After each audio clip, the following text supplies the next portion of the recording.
Hello everyone and welcome to Dune Officers Academy. Today we are discussing certain previous year questions of the RAMC examination. Those students who are preparing for the examination, it is really important that you solve the previous year question. Firstly, आप practice habit develop करते हो and secondly, आपको level पता चलता है question का और आप उसी के according जो है अपनी preparation streamline करते हो. But before starting the session, अगर आप Dune Officers Academy की offline batch से जुड़ना चाहते हैं, तो जो आपको स्क्रीन पर नंबर दिए गए हैं, you can contact on those number for your enrollment. यहाँ पे आपको कोई भी अगर आप डिफेंस एग्जामिनेशन के लिए प्रिपेयर कर रहे हो, वेदर वी टॉक अबाउट आरएएमसी या आरएमएस एग्जामिनेशन और एल्स इवन सैनिक स्कूल, इन सब के लिए आपको प्रिपेयर कराया जाता है. नहीं तो जो आपके ग्रेजुएशन लेवल के होते हैं या मोर ओवर जो आप 12th के बेसिस पे देते हो, that is your NDA examination या फिर ग्रेजुएशन लेवल के आपका सीडीएसई और एफकेट एग्जामिनेशन, इन सब के लिए हम आपको प्रिपेयर करवाएंगे. आज जो हम प्रीवियस ईयर क्वेश्चन डिस्कस करने वाले, that is from the grammar portion. Right, reading एक ऐसा सेक्शन है जो सिर्फ और सिर्फ आप रीडिंग हैबिट अगर आपकी डेवलप्ड अच्छे से आपने रीडिंग हैबिट की आदत है आपको, तब आप ये रीडिंग सेक्शन के जो क्वेश्चंस होते हैं बहुत आसानी से कर पाते हो. For that I have already suggested you to read newspaper. Newspaper से दो चीजें हो रही हैं, एक तो आपका करंट अफेयर्स जो है वो कवर हो रहा है and secondly you develop reading habit. जब आप रीडिंग की हैबिट होती है आपकी और आप बहुत लंबे समय तक कोई चीज़ें जो है आपको पढ़ने की आदत है, तो उसके साथ आप सिर्फ पढ़ते नहीं हो, आप चीज़ें कॉम्प्रिहेंड करना भी सीखते हो. एंड कभी भी आप जब रीडिंग सेक्शन में देखोगे, यूजुअली आपको कॉम्प्रिहेंशन लिखा हुआ दिया जाता है. The reason being how you comprehend thing, आप किसी चीज को कैसे समझ रहे हो. राइट, एटलीस्ट आपके दो पैसेज तो आते हैं. एक कई बार होता है आपका सिर्फ और सिर्फ आपका एक पैसेज होता है, राइट, जिसमें या फिर दूसरा जो होता है आपका पैसेज नहीं दिया जाता, आपको एक स्टैंजा दिया जाता है, मतलब एक पोएम का कोई एक पार्ट दिया जाता है और उसके बेसिस पे क्वेश्चन दिए जाते हैं. वोकैबुलरी आपकी अच्छी होनी चाहिए, अगेन वो भी आप रीडिंग हैबिट से ही डेवलप कर सकते हो. वोकैबुलरी आप जब सिर्फ एक वर्ड को याद करते हो बिना कॉन्टेक्स्ट के, then it becomes a bit cumbersome for you to learn new words. लेकिन जब आप कॉन्टेक्स्ट के साथ वर्ड अगर आप यूज कर रहे हो तब आपके लिए इजी होता है. राइट, बिकॉज न्यूज़पेपर में अगर आप कोई भी नए वर्ड आते हैं तो आपको पता है किस कॉन्टेक्स्ट में वो वर्ड आए हैं. राइट, तो वो चीज याद करने में ज्यादा आसानी रहती है. For the writing section, again आप किस तरीके से अपने थॉट को एक्सप्रेस कर पाते हो, उसी से आपकी राइटिंग हैबिट डेवलप होगी. इसके लिए बहुत ज़रूरी है कि आप एटलीस्ट एक ऐसे लिख रहे हो या फिर कोई भी एक टॉपिक आप चूज़ कर रहे हो, स्पेशली जो प्रीवियस ईयर में ऑलरेडी आ चुके हैं, वैसे तो अगर आप टॉपिक चूज़ कर रहे हो तो उसको लिखने की आदत आप ज़रूर डालो. क्योंकि कई बार लोगों के पास थॉट्स बहुत सारे होते हैं, उनके ओपिनियंस बहुत सारे होते हैं, लेकिन उनको एक्सप्रेस करना नहीं आता है. Right, so and then last is the grammar section. Grammar section के RAMC के आपके ऑलरेडी, अगर if you will go to Doon officers academy channel, तो उसमें आपको हर एक टॉपिक के पूरे इलाबोरेट वे में आपको एक्सप्लेनेशन दिया गया है, उससे रिलेटेड क्वेश्चन हर एक चीज कवर कराई गई है. Once you have done that and then attempt the previous year question. ठीक है, उससे पहले अगर आप करते हो तो कई बार आपके बहुत सारे कॉन्सेप्ट जो मिस आउट हो जाते हैं. राइट, तो आज हम जो भी प्रीवियस ईयर क्वेश्चन करेंगे, make sure that you have already seen or you are already familiar with the grammar rules. उसके basis पे आप आज के क्वेश्चन सॉल्व कर सकते हो. Right, so we will start off with the question number 1 today. Again ये previous year question है, तो एक बार इनको आप खुद से आंसर जरूर करो. अब देखो, जो पहला क्वेश्चन दे रखा है, this is one word substitution. ठीक है, वन वर्ड सब्सटीट्यूशन क्या होता है कि आपको एक सेंटेंस में किसी एक चीज का मतलब बताया जाता है, आपको उसके लिए सिर्फ एक वर्ड आपको ऐसा बताना है कि आप उसको रिप्लेस कर सकते हो, इसीलिए बोला जाता है वन वर्ड सब्सटीट्यूशन. मतलब उस वर्ड, उस पर्टिकुलर सेंटेंस को आप सिर्फ एक वर्ड से सब्सटीट्यूट कर रहे हो. So the first question for the one word substitution is,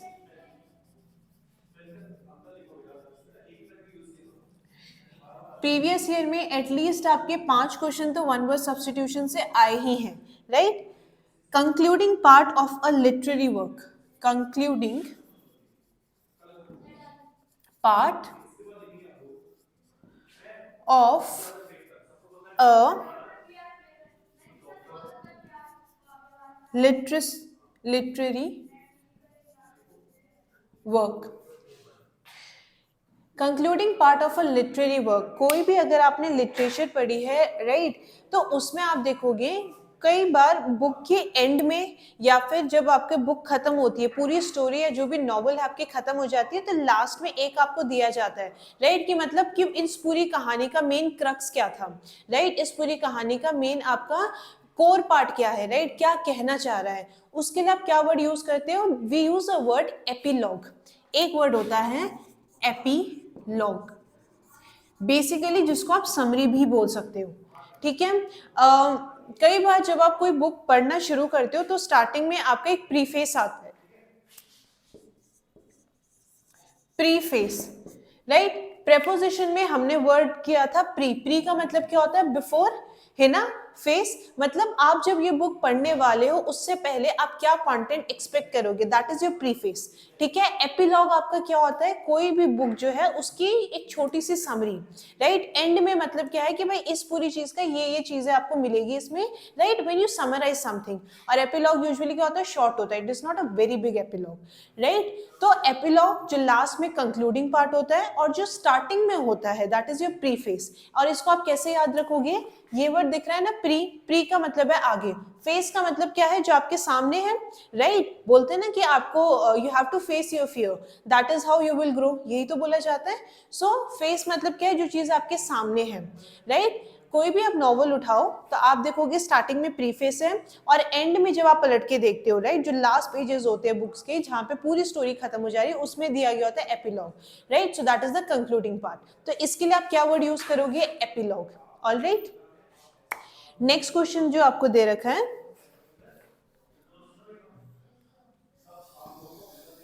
one who is citizen, who is a citizen not of a country, not of a country but of the world।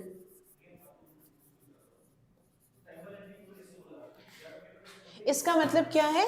कई बार कुछ ऐसे लोग होते हैं जो सिर्फ एक जगह पे नहीं रहते, राइट, दे गो प्लेसेस। तो जहाँ पे the place where you are born, जहाँ पे आपका बचपन बीता है या फिर जहाँ पे आपका substantial part of the your life you have spend there, तो वो उसी तरीके से आपके क्या होते हैं, आपका बिहेवियर या उसी तरीके से आपकी पर्सनालिटी डेवलप्ड होती है, राइट। तो you belong to that particular place. लेकिन कुछ ऐसे लोग होते हैं जो कोई एक जगह के सिटीजन नहीं होते, right, and this is not a literal terms, ठीक है। ऑब्वियसली हर कोई जो है, हर किसी को एक सिटीजनशिप तो होती ही है, राइट, जहाँ पे आप बॉर्न हुए हो या फिर जहाँ पे आपके जो भी पहली जनरेशन रही है उसके बेसिस पे आप एक पर्टिकुलर जगह के तो सिटीजन होते हो। लेकिन कुछ लोग जो होते हैं वो इतने उन्होंने जगह देख रखी है, इतने देश घूम रखे हैं that they have adapted certain behaviour from those things, है ना, वो किसी एक पर्टिकुलर जगह को बिलोंग नहीं कर पाते, राइट। सो ऐसे लोगों के लिए या ऐसे लोगों के लिए हम एक वर्ड यूज करते हैं दैट इज कॉस्मोपॉलिटन, कॉस्मोपॉलिटन, ठीक है। मतलब जो हर जगह को बिलोंग करते हैं, राइट, किसी एक जगह को नहीं बट वो रादर वर्ल्ड के हर एक जगह को वो बिलोंग करते हैं, राइट। तो ऐसे उनके लिए हम क्या वर्ड यूज करते हैं? Cosmopolitan. Now there is one another word, ubiquitous word भी कई बार यूज किया जाता है। यूबिक्यूटस का मतलब होता है विच इज प्रेजेंट एवरीवेयर, है ना। कई बार आपको इन दो वर्ड में कंफ्यूजन हो जाती है। कॉस्मोपॉलिटन का मतलब होता है जो लगभग हर जगह को बिलोंग करता है rather than just one country या फिर जस्ट वन प्लेस। यूबिक्यूटस ऐसे लोग होते हैं जो हर जगह पे पाए जाते हैं, राइट। तो ऐसे के लिए हम वर्ड यूज करते हैं ubiquitous, but when we are referring in terms of a country और अ वर्ल्ड सिटीजनशिप के रिगार्ड में वी यूज कॉस्मोपॉलिटन, ठीक है। नेक्स्ट जो है that is intense and unreasoned fear or dislike। intense or unreasoned fear or dislike।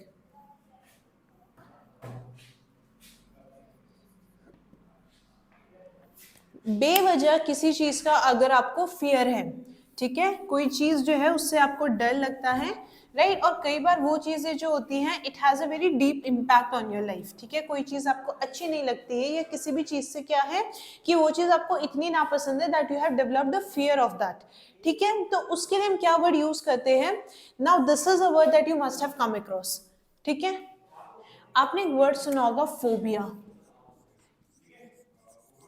Phobia का मतलब क्या होता है, फोबिया का मतलब होता है जब आपको कोई चीज पसंद नहीं आती है, राइट, आपने इस कॉन्टेक्स्ट में कई बार कुछ ऐसे वर्ड भी पढ़े होंगे, राइट, जैसे फॉर एग्जांपल आपने बिब्लियोफाइल पढ़ा होगा एंड बिब्लियोफोब भी पढ़ा होगा, तो फोब जो होता है ना ये PHO, इसका मतलब ही होता है डिसलाइक, ठीक है, तो ऐसी कोई भी चीज है जो आपको पसंद नहीं है and you have a very strong disliking for that particular thing, for that we use a word that is phobia, ठीक है, ये it's a bit common word, right, तो ये आपको पता होना चाहिए।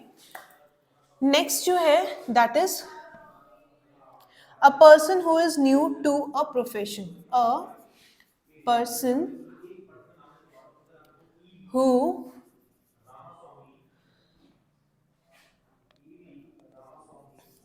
is new to a profession.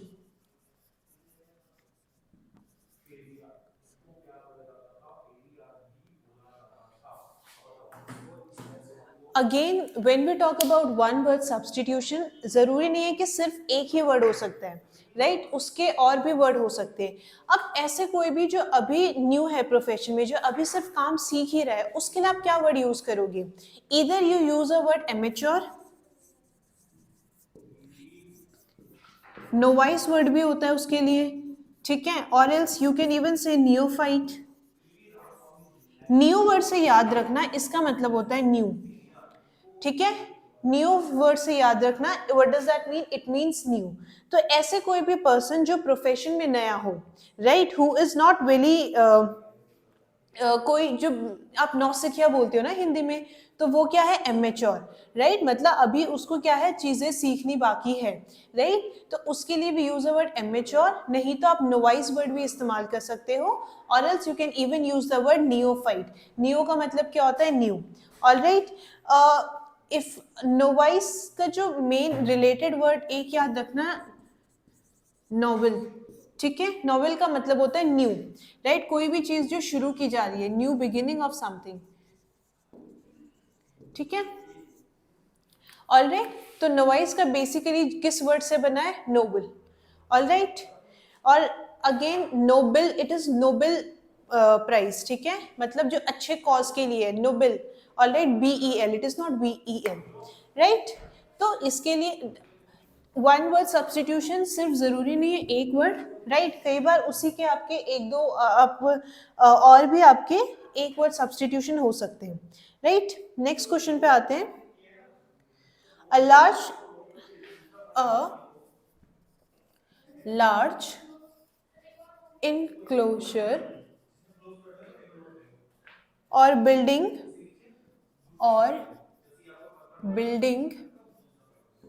for keeping birds, for keeping birds,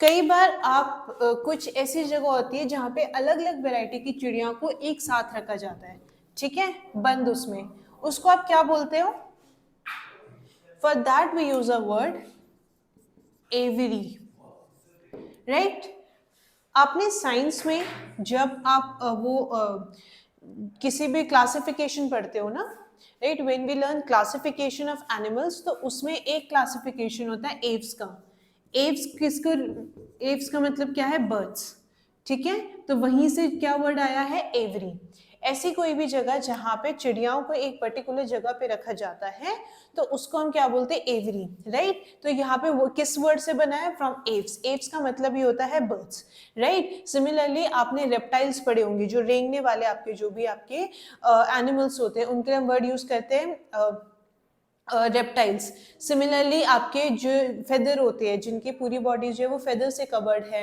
right, जो उड़ सकती हैं, but then there are flightless birds also, जैसे ऑस्ट्रिच हो गया, राइट, तो उसके लिए हम क्या वर्ड यूज करते हैं, एव्स, तो बहुत ज़रूरी है कोई भी वर्ड अगर आप डिस्कस कर रहे हो तो उसके आपका रूट वर्ड आपको पता होनी चाहिए, राइट। और उससे अगर कोई वर्ड बन भी जाता है एडजेक्टिव फॉर्म में या कोई दूसरे फॉर्म में तो it becomes easy for you. तो आपको बहुत सारे वर्ड याद रखने की जगह ये है कि आपको पता है कि इस वर्ड से ये वर्ड ड्रॉ हुआ है, तो यू कैन ईजिली उसका मतलब क्या है वो आप फाइंड आउट कर सकते हो, ठीक है। So for answer is every, right. तो ये आपके क्या थे, कुछ वन वर्ड सब्स्टिट्यूशन क्वेश्चन थे। Now next is here you have to fill up with the appropriate articles, ठीक है। आपको जो वर्ड दे रखे हैं उसमें आपको आर्टिकल यूज करने हैं। आर्टिकल आपके कौन से होते हैं, there are 3 types of articles, है ना।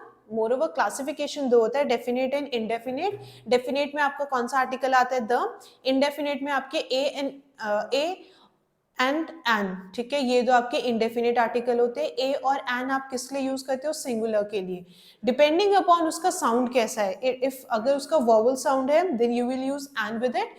इन केस कॉन्सोनेंट वाला साउंड है तो उसके साथ आप क्या यूज करते हो, there we use a with that. Definite article कौन सा होता है, द। आप कब यूज करते हो, द बेसिकली कोई भी चीज जो पर्टिकुलरली या स्पेसिफिकली किसी चीज को रेफर की जा रही है, राइट। डेफिनेट का मतलब भी तो यही होता है, right. Now the question that is given to you एक पैराग्राफ फॉर्म में है, सो बेसिकली हम एक एक सेंटेंस करते जाएंगे। There are some specific characteristics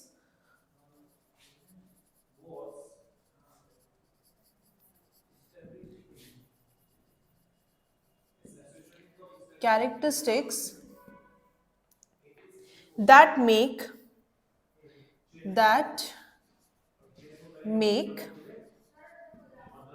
the Wimbledon tennis championships unique, ठीक है। अब इसके साथ आपका कौन सा आर्टिकल यूज होना चाहिए, there are some specific characteristics that make the Wimbledon tennis championship unique। कौन सा आर्टिकल यूज होना चाहिए, सी यूनिक जो आपका वर्ड है, if you will pronounce it unique, right. तो किसका साउंड आ रहा है, वॉवल का साउंड आ रहा है या कॉन्सोनेंट का, कॉन्सोनेंट का साउंड आ रहा है, राइट। Unique, right. तो बेसिकली यहाँ पे आपका अगर आप उस सेंस में देखोगे आर्टिकल लगना चाहिए, राइट। लेकिन यहाँ पे जो वर्ड है, राइट, जो यहाँ पे यूनिक किसके साथ यूज किया गया है, championship unique. The unique doesn't make sense, ठीक है। अ यूनिक एंड यूनिक कोई आर्टिकल नहीं आएगा, राइट। तो यहाँ पे कोई भी आर्टिकल का आप इस्तेमाल नहीं करोगे, राइट। जब आपको आर्टिकल पढ़ाया गया था उसमें एक चीज था ओमिशन ऑफ आर्टिकल, है ना, कहाँ पे आप आर्टिकल ओमिट करोगे ये भी चीज कवर कराई गई थी। So that is why every time हम कोई भी टॉपिक के क्वेश्चंस करते हैं आपको बहुत बार बोला जाता है कि इसके पहले इस रेफरेंस में, मतलब आर्टिकल अभी के आर्टिकल का क्वेश्चन है तो आर्टिकल के रेफरेंस में जो आपको जो ऑलरेडी वीडियो बना चुके हैं वो आप जरूर देखो, राइट। तो आपको एक कॉन्सेप्ट पता चलता है कि कहाँ पे आप आर्टिकल यूज करोगे या नहीं यूज करोगे। Now here the word unique, इसके साथ आपको कोई आर्टिकल की जरूरत नहीं है, राइट। उसी में एक टॉपिक आया था ओमिशन ऑफ आर्टिकल, तो यहाँ पे कोई भी आर्टिकल नहीं आएगा, राइट। नेक्स्ट लाइन आपकी क्या है, Wimbledon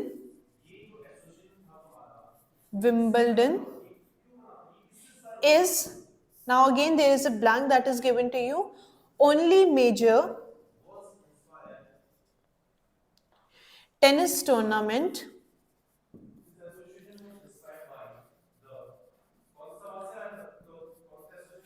to be played on grass। Tennis के अगर आप played on grass, tennis tournament की अगर बात करें तो आपके क्या होते हैं, क्ले कोर्ट में खेले जाते हैं, राइट। नहीं तो आपके ग्रास कोर्ट में खेले जाते हैं। तो जो विंबलडन है वो आपका किस में, ग्रास कोर्ट में खेला जाता है। तो यही चीज बताई गई है, Wimbledon is dash only major tennis tournament to be played, it is on grass, ठीक है। यही एक ऐसा टेनिस टूर्नामेंट है जो ग्रास पे खेला जाता है, राइट। अब सेंटेंस में मतलब क्या निकल रहा है, that something which is unique, है ना, कोई चीज जो है वन ऑफ इट्स काइंड, यही तो रेफरेंस सेंटेंस में बोला जा रहा है कि विंबलडन एक ऐसा आपका टूर्नामेंट है, टेनिस टूर्नामेंट है जो ग्रास पे खेला जाता है, right. So Wimbledon is dash only major tennis tournament to be played on the grass. Wimbledon is the only, कोई भी चीज जो which is one of its kind, अपने में यूनिक है, उसके लिए हम क्या यूज करेंगे, the. So Wimbledon is the only tennis tournament to be played on grass. ठीक है. नेक्स्ट क्या बोल रहा है आपका, but that's not dash only reason why it is so special. ठीक है. But that's not dash only reason why it is so special, why it is so special. Just because वो एक ग्रास कोर्ट पे खेला जाता है, यही उसका एक रीजन नहीं है कि ये इतना स्पेशल है, ये इतना फेमस है, राइट. सेंटेंस में यही बोला जा रहा है. Now but that's not the only reason, सिर्फ वही एक रीजन नहीं है कि ये इतना स्पेशल स्पोर्ट्स क्यों माना जाता है, या ये टूर्नामेंट टेनिस का क्यों इतना स्पेशल है.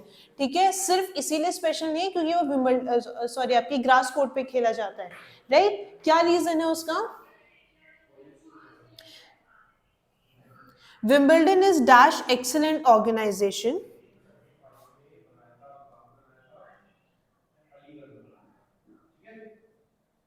Wimbledon is dash on excellent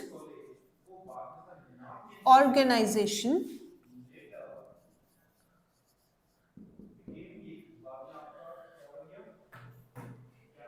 Wimbledon is dash excellent organization. Now pronounce the word excellent, right? Excellent. ठीक है. वॉवल साउंड है. अगेन इन केस अगर आपको प्रोनाउंस करके नहीं समझ आ रहा है तो हिंदी में भी आपको चीज बताई गई थी. दो चीजें होती है, एक होता है आपका स्वर और एक होता है आपका व्यंजन. ठीक है. स्वर कौन से हो गए, अ आ ई, ये सारे आपके स्वर हैं. तो जब आप वर्ड प्रोनाउंस कर रहे हो, अगर आपको लगता है वो स्वर से शुरू हो रहे हैं तब आप एन लगाओगे. व्यंजन से शुरू हो रहे हैं जैसे कि क ख ग, इन सब से शुरू हो रहे हैं तब आप उसमें अ लगाओगे सिंगुलर के लिए, right. Wimbledon is dash excellent organisation. Excellent. ठीक है. वॉवल का साउंड है. हिंदी में भी अगर बात करें ऐसे शुरू हो रहा है ना, right. It is an excellent. ठीक है. It is an excellent, right. For the word excellent उसके लिए हमें जो आर्टिकल की जरूरत थी वो कौन सा है, एन. ठीक है. A N, right. Again organisation एक यूनिट की बात की जा रही है, तो यहाँ पे क्या होना चाहिए, आपका आर्टिकल जो यूज होना चाहिए दैट शुड बी इनडेफिनिट, और उसमें भी कौन सा, एन आर्टिकल का आप इस्तेमाल करोगे, राइट. नेक्स्ट सेंटेंस जो दे रखा है इसमें, it may give, it may give dash impression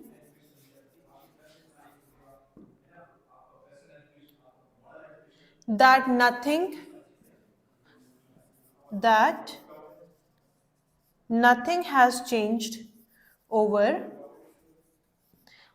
has changed over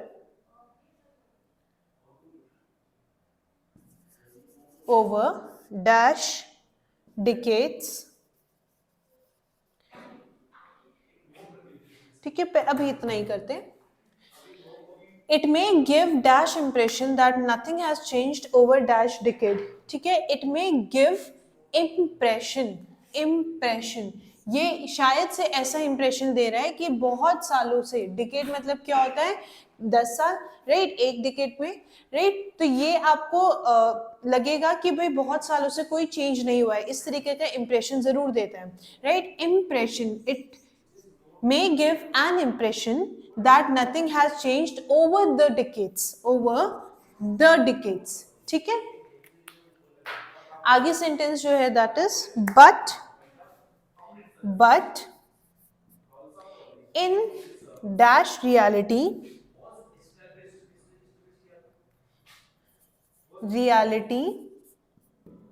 everything is continuously improving and modernizing. Everything is continuously improving and modernizing.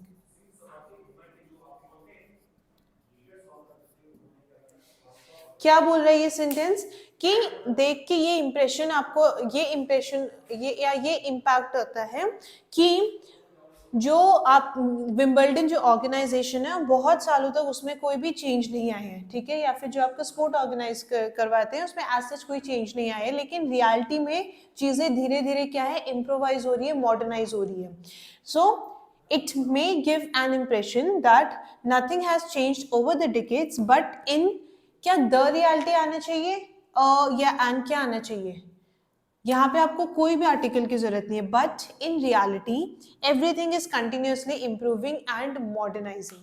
ठीक है, आर्टिकल रिलेटेड क्वेश्चंस जो है वो आपके हमेशा ही आए हैं और आएंगे. वन वर्ड सब्स्टिट्यूशन भी आपका एटलीस्ट 5 आपके one word substitution R A M C level question में आते ही हैं, राइट. आपके अगर आप 6th क्लास में दे रहे हो या 8th क्लास के लिए दे रहे हो, थोड़े बहुत लेवल जरूर चेंज होता है, बट पैटर्न आपका काफी हद तक आपका ऑलमोस्ट सेम ही रहता है, राइट. तो जो भी आपके ग्रामर के रूल्स हैं, जो भी आपके पार्ट ऑफ स्पीच है, उनके यूसेज कहाँ कहाँ पे आप यूज करोगे वो एक बार आप जरूर पढ़ लो. तब अगर आप प्रीवियस ईयर क्वेश्चन करते हो तो आपको वो कॉन्सेप्ट अप्लाई करने में इजी हो जाता है, right. So this was all for today. और हम प्रीवियस ईयर क्वेश्चंस करेंगे ताकि आप ज़्यादा से ज़्यादा क्वेश्चंस प्रैक्टिस कर पाओ. So thank you everyone and have a good day to you all.